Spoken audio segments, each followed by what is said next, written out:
Hello mga kalakwatsa! Welcome back sa Louie TV! For today's video, maglalakwatsa kami ni Marcel Lakwatchera. O, pak na pak! Ganun!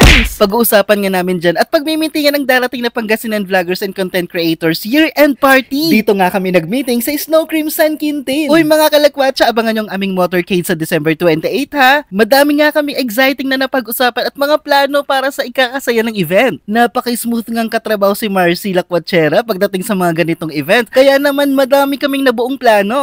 After ng meeting ay agad-agad naming pinuntahan ng mga sponsors. Shoutout sa Yuan's Food House, salamat po agad-agad. At ang aming mga major sponsors, pinuntahan din namin Karakaraka ang venue na talaga nga namang grabe apakabonggang venue ang paggaganapan. Salamat po Consi para lumahan sa pak na venue. Perfect! Pagkatapos nga namin mag-meeting at puntahan ng mga sponsors, nagpunta nga kami dito sa Dominico Farm and Cafe. Ipinasyal nga ako dito ni Marcel Lakwatchera dahil meron din siyang inaasikaso dito. Grabe yung ambience so far, parang ito ang cafe na level up ang tanawin, super level up na alfresco. Shala!